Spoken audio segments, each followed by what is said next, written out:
اور اللہ تعالیٰ ایمان والوں کے لیے پھر ارشاد فرماتا ہے، اور ان لوگوں کو خوشخبری دے دیجئے جو ایمان لائے، انہوں نے اچھے عمل کیے، یقیناً ان کے لیے بغانات ہیں جن کے نیچے نہریں بہتی ہیں۔ جب بھی انہیں اس میں سے کوئی پھل کھانے دیا جائے گا تو وہ کہیں گے یہ تو وہی ہے جو ہمیں اس سے پہلے دیا گیا تھا، اور ان کو اسی سے ملتا جلتا پھل ہی دیا جائے گا، اور ان کے لیے وہاں پاکیزہ یعنی پاکیزہ ہو یا ہو کی، اور ان باغوں میں ہمیشہ رہے جن کا اللہ تعالیٰ نے ہم سے وعدہ کیا تھا۔ اللہ تعالیٰ یہی ارشاد فرماتا ہے کہ وہ ہمیشہ اس کے اندر رہیں گے جنہوں نے اچھے کام کیے، ہمارے اوپر ایمان لے کے آئے، اور ہم نے جس کا وعدہ کیا تھا ہم انہیں وہی چیز عطا فرمائیں گے۔ جب انہیں اچھے پھل، اچھی نعمتوں سے سرفراز فرمائیں گے تو وہ یہ کہیں گے کہ ہمیں تو یہ پہلے بھی دیا گیا تھا، تو اس سے ملتے ہی جلتے پھل ہوں گے، اور وہ ہمیشہ ان کے نیچے باغوں میں رہیں گے جن کے نیچے نہریں رواں ہیں۔ کیا بات ہے! اسی طرح حدیث ہے کہ نماز میں کس طرف حدیث شب معراج اور بہت سی دیگر متواتر حدیث بھی ثابت ہوتا ہے کہ جہنم اب بھی موجود ہے۔ کیا فرماتی؟ جہنم اب بھی موجود ہے۔ نیک مومنین کی جزا جب اللہ تعالیٰ نے عذاب اور سزا کا ذکر کیا جو اس نے اپنے دشمنوں یعنی بد نصیبوں کافروں کے لیے تیار کر رکھی ہے، تو اب اس کے بعد اپنے دوستوں اور سعادت مند مومنوں کا ذکر شروع کر دیا ہے،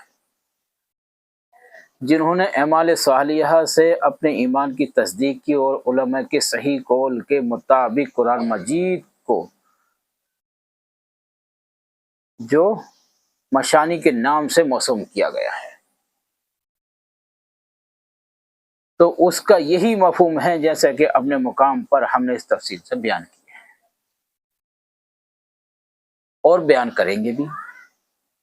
قرآن کا اسلوب یہ ہے کہ جہاں ایمان کا ذکر ہو تو وہ اس کے بعد کفر کا بھی ذکر کرتا ہے۔ اللہ تعالیٰ کا یہ قانون ہے، اور جو قرآن میں ذکر فرمایا اللہ تعالیٰ نے اور جو ذکر کیا ہے اس کا ذکر کرنے کا اسلوب اور مطلب یہی ہوتا ہے کہ اللہ تعالیٰ نے ایک جگہ کہیں ایسا نہیں لکھا کہ جہاں پہ ایسے کفر کا ذکر کیا ہو، وہاں ایمان کا بھی ذکر کیا ہو، کفر کا بھی ذکر کیا ہے۔ اسی طرح سے قرآن شریف میں جیسے اللہ تعالیٰ نے نماز کا ذکر کیا ہے تو وہاں زکوٰۃ کا ذکر بھی کیا ہے۔ جتنی جگہ قرآن شریف میں اللہ تعالیٰ نے نماز کا ذکر کیا اتنی جگہ زکوٰۃ کا ذکر کیا۔ 700 مرتبہ قرآن شریف میں وَأَقَامُوا الصَّلَاةَ وَآتَوُا الزَّکَاةَ کا ذکر کیا ہے، یعنی نماز قائم کرو اور زکوٰۃ دو۔ اسی لیے قرآن شریف میں جہاں کفر کا ذکر کیا گیا ہے وہاں پہ ایمان کا بھی ذکر ہے، تو اس کے بعد ایمان کا ذکر کرتا ہے، پہلے کفر کا ذکر کرتا ہے اللہ تعالیٰ، پھر اس کے بعد میں ایمان کا ذکر۔ اسی طرح خوش نصیبوں کے بعد بد نصیبوں کا اور بد نصیبوں کے بعد خوش نصیبوں کا ذکر کرتا ہے، تاکہ ایک چیز کے ساتھ اس کے مقابل کا بھی ذکر کر دیا جائے، اور ایک چیز کا ذکر کر کے اس کے ساتھ اس کی نظیر کا ذکر کیا جائے تو اس سے مشابہت یا تشابہ کہا جاتا ہے۔ جیسے کہ ہم ان قریب اسے بیان کریں گے، چنانچہ کافروں کی سزا کا ذکر کرنے کے بعد مومنوں کی جزا کا ذکر کرتے ہوئے یہاں فرمایا ہے۔ قرآن شریف کی آیت ہے جو لوگ ایمان لائے اور نیک عمل کرتے رہے ان کی خوشخبری سنا دیجیے ان لوگوں کو۔ اے نبی، جو لوگ ایمان لائے اور نیک عمل کرتے رہے تو اے نبی ان لوگوں کو خوشخبری سنا دیجیے، ان کے لیے نعمت کے باغ ہے جن کے نیچے نہریں بہ رہی ہیں، جن کے نیچے نہریں رواں ہیں اور نہریں بہ رہی ہیں۔ یہ اللہ تعالیٰ نے جنت کے باغوں کی تعریف کرتے ہوئے فرمایا کہ ان کے نیچے یعنی ان کے درختوں اور بالا خانوں کے لیے نیچے نہریں بہ رہی ہیں۔ حدیث میں ہے کہ جنت میں نہریں بہ رہی ہیں مگر ان میں کھائیں نہیں، یعنی کھائیاں نہیں ہیں، جو کہ جگہ جگہ کھائیاں کھودی ہوتی ہے نا، جو نہریں بہ رہی ہیں وہ اکسار ہے، ایک لیول سے، کہیں اونچا کہیں نیچا کہیں گہرا، ایسا کچھ بھی نہیں ہے، نہ کھائی ہیں جو انسان کو دھوکا ہو، جیسے یہاں پہ نہر روا ہیں، یہاں پہ جو ہے وہ ندی روا ہیں، اور نبی میں کہیں جاتا تو انسان ڈوب جاتا، کہیں بہت اونچا ہوتا کہیں نیچے ہوتا کہیں کھائی ہوتی ہے، اسی طرح کی وہاں پہ کوئی نہر ایسی نہیں ہے جو کہ اونچی نیچی ہوں اور نہر میں یعنی کہ کھائیاں کھودی ہوئی ہوں، ایسا کچھ نہیں ہے، اور ایک جیسی ہیں انشاءاللہ۔ اسی طرح حدیث میں نہر کو کوڑے مار یعنی کہ کوثر کے بارے میں آیا ہے، یعنی کہ نہریں جاری ہیں بہہ رہی ہیں۔ حدیث سے ہے کہ جنت میں نہریں بہہ رہی ہیں، ان میں کھائیاں بالکل بھی نہیں تھیں، اور نہر میں کوثر کے بارے میں آیا ہے۔ کیا آیا کوثر کے بارے میں؟ آیا کہ رسول اللہ صلی اللہ علیہ وسلم نے ارشاد فرمایا کوثر کے بارے میں، اس کے دنوں دونوں کنار کے نیچے موتیوں کے کبے ہیں، موتی کے کبے ہیں۔ میں نے کہا ہے جبرائیل یہ کیا ہے؟ تو عرض کی یہی وہ کوثر ہے جس سے اللہ تعالیٰ نے آپ کو نوازا ہے۔ کیا بات کہی ہے؟ تو جبرائیل السلام کیا کہتے ہیں کہ یہی تو وہ کوثر ہے جس سے اللہ تعالیٰ نے آپ کو نوازا ہے، اور اس کی خوشبو یا اس کی مٹی خالص مشک کی ہے، مشک جس کی جو مشک خوشبو والا آتا صرف مشک کی ہے، جس سے خوشبو آتی رہے گی، ہمیشہ رہے گی، وہ زائل بھی نہیں ہوگی، وہ ہٹے گی بھی نہیں۔ اور جنت کی کنکریاں موتی اور ہیرے ہیں، اس میں جو جنت کی کنکریاں اس میں ہیرے اور موتی ہے جو چمک رہے ہوں گے۔ ہم اللہ سے دعا کرتے ہیں کہ وہ محض اپنے فضل و کرم سے ہمیں بھی جنت کی نعمتوں سے بہرہبر فرمائے۔ انہ ہوا رحمان رحیم، بے شک وہی خوب و احسان کرنے والا رحم کرنے والا اے مولا کریم۔ ہماری دعا ہے کہ اللہ تعالیٰ ان ساری آفتوں سے ہمیں دور فرمائے اور ہمیں جنت میں نعمتوں سے سرفراز و بہرور فرمائے، یہ اللہ کی نیکیوں میں ہمیں شمار عطا فرمائے، اور ہمیں وہ سب کچھ عطا فرمائے مولا کریم جس کا قرآن کے اندر ذکر اچھی چیزوں میں، نہروں میں اور جنت کے باغاناتوں میں ذکر ہے۔ مولا کریم ہمیں اس نعمت سے نواز دے، اور ہمیں اس نیک چیز سے نواز دے مولا کریم۔ ابن ابی حاتم نے حضرت عمر رضی اللہ تعالیٰ کی اس حدیث کو بیان کیا ہے کہ رسول اللہ صلی اللہ تعالی وسلم نے فرمایا ہے جنت کی نہریں کستوری کے ٹیلوں یا اس کے پہاڑوں کے نیچے سے نکلتی ہیں۔ جنت کی نہریں کیسے نکلتی ہیں؟ کستوری کے ٹیلوں، جو کستوری ہوتا ہے وہ بھی ایک بہت بڑا خوشبو والا بہت مہنگی چیز ہوتی ہے، بہت عمدہ چیز ہوتی ہے کستوری، پہاڑوں کے جیسے سے نکلتی ہیں۔ ابن ابو حاتم ہی نے مشروق سے بھی روایت کیا ہے کہ عبداللہ بن مسعود رضی اللہ تعالیٰ نے فرمایا ہے کہ جنت کی نہریں کستوری کے، یہ پھر حدیث آتی ہے، کستوری کے یہاں پہاڑ سے نکلتی ہیں، یہ آپ نے ذکر فرمایا۔ اب قرآن شریف کے اندر پھر اللہ تعالیٰ ارشاد فرماتا ہے یقیناً اللہ اس بات سے نہیں شرماتا کہ وہ کوئی بھی مثال بیان کرے، اچھا مچھر کی ہو یا اس سے بھی بڑھ کر۔ اللہ تعالیٰ فرماتا ہے یہ نہیں شرماتا، اللہ تعالیٰ ہر طرح کی مثالیں قرآن شریف کے اندر بیان فرماتا ہے۔ کہنے کا مقصد اللہ تعالیٰ کی ہے، حقیر ہے یا عظیم ہو، یعنی چھوٹی ہو بڑی ہو، حقیر ہو یا عظیم ہو، پھر جو لوگ ایمان لائے وہ جانتے ہیں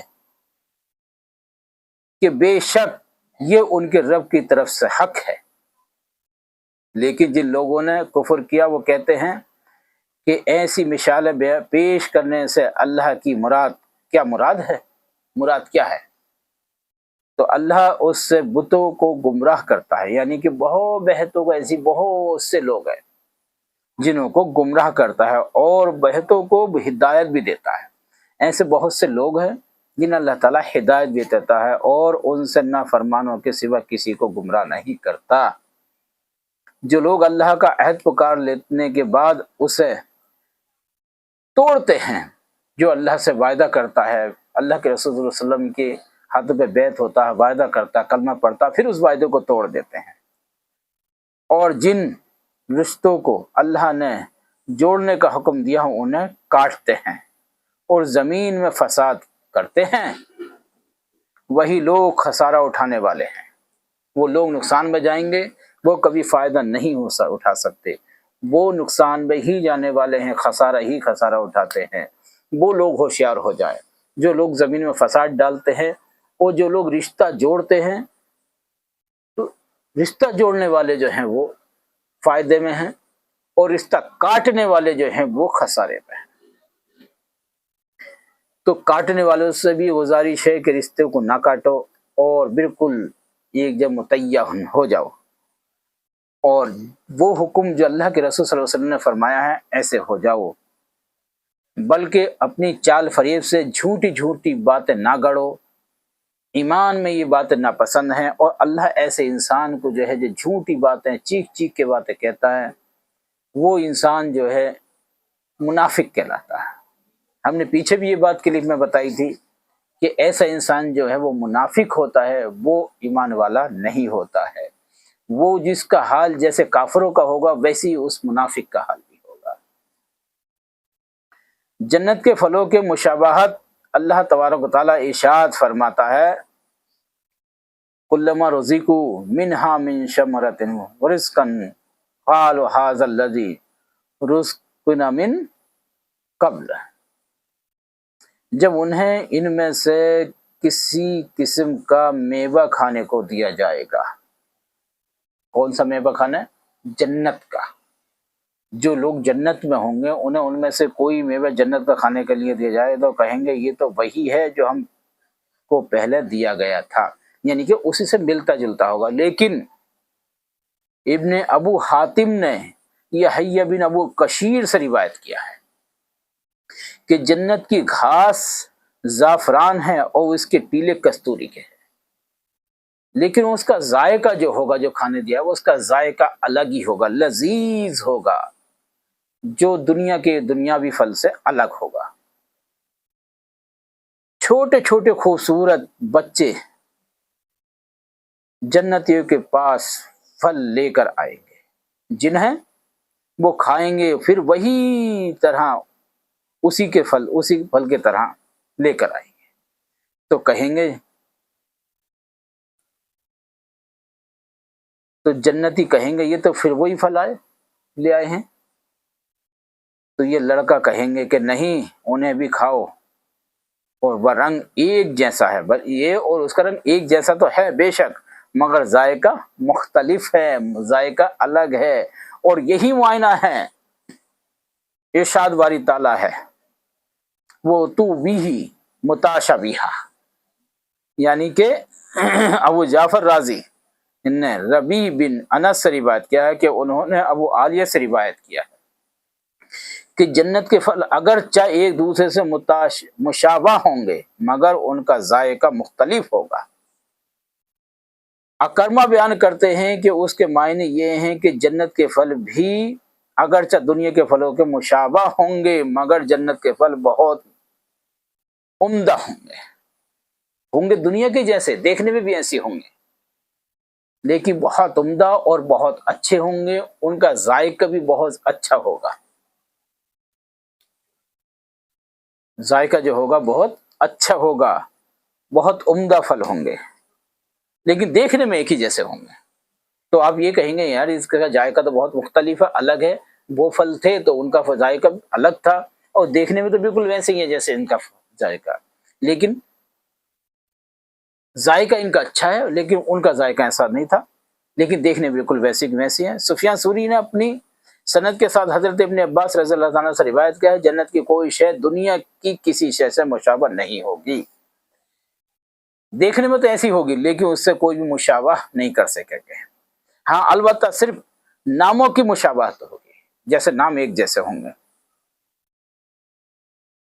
یہ روایت ہے کہ دنیا میں جنت کی کوئی چیز نہیں سوائے ان کے ناموں کے، نام تو ملتے جلتے ہوں گے، پھلوں کے نشان سب کے نام ملتے جلتے ہوں گے۔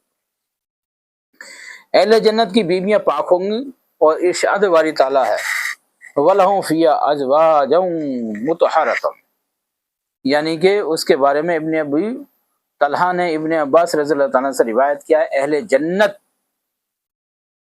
جنت کی بیویاں گندگی یا ناپاکی سے پاک ہوں گی۔ مجاہد فرماتے ہیں کہ وہ حیض، بول اور ورز اور رینٹ، تھوک، منی اور نفاس وغیرہ سے بھی پاک ہوں گی۔ اس طرح کی کوئی چیز جو ہے جنت کے اندر داخل نہیں ہوگی۔ یہ بات آپ غور سے سن لیجیے۔ کون سی چیز؟ تھوک وغیرہ، گندگی وغیرہ، نفاق وغیرہ، یہ ساری چیزیں کچھ بھی نہیں ہوں گی۔ نہ عورتوں کو حیض کی شکایت، کچھ نہیں ہوگا۔ قتادہ کا قول ہے کہ وہ بول، براز اور گناہ سے پاک ہوں گی، نہ تو کوئی گناہ کریں گی اور سب چیز سے پاک اور صاف ہو جائیں گی انشاءاللہ۔ انہی سے ایک روایت میں ہے کہ وہ حیض و نفاس سے پاک ہوں گی۔ عطا، حسن، ضحاک، ابو سوالیہ اور عطیہ اور شدہ سے بھی یہی قول ہے کہ ہر چیز سے وہ پاک و صاف ہوں گے۔ ارشاد باری تعالیٰ ہے قرآن شریف میں، وَهُمْ فِيهَا خَالِدُونَ،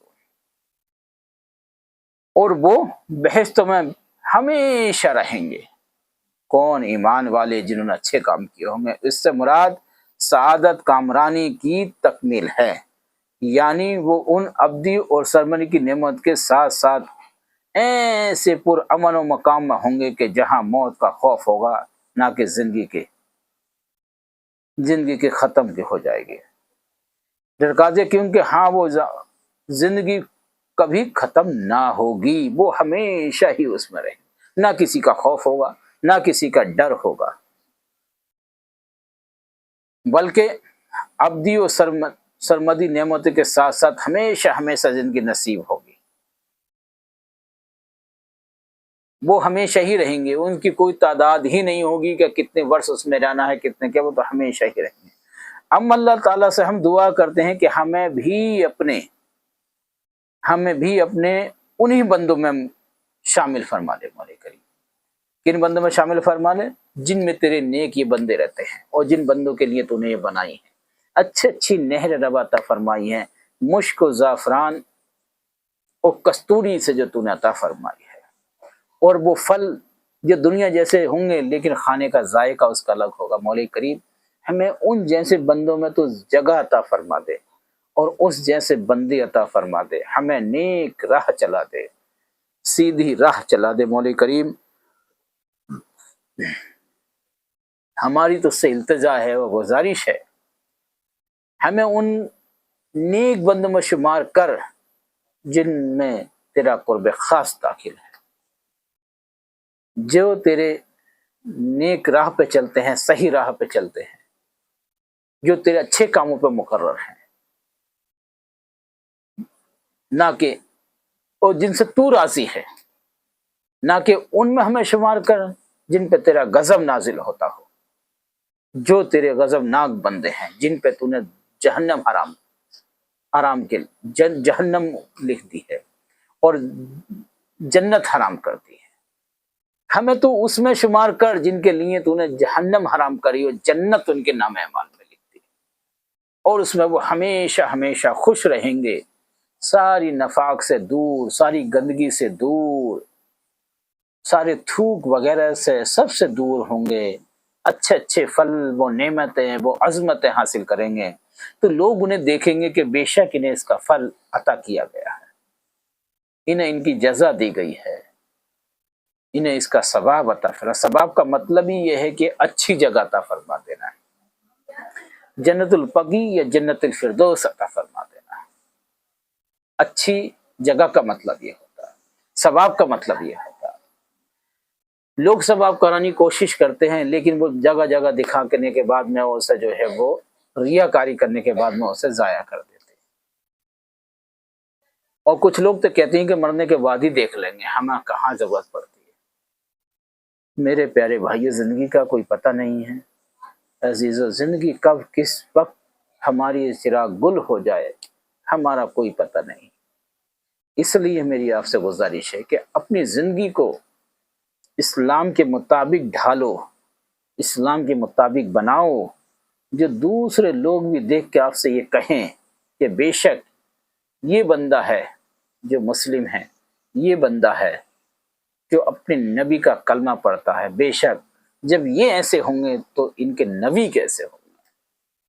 اس طرح سے اپنے ضمیر کو، اپنے آپ کو مضبوط کر لیجیے، مستقبل اپنا بنائیے۔ ناظرین کرام، امید ہے یہ ہماری ویڈیو اچھی لگی ہوگی انشاءاللہ۔ ہمیں زیادہ سے زیادہ لائک، سبسکرائب اور شیئر کرتے جائیں، انشاءاللہ پھر ہماری ملاقات ہوتی ہے۔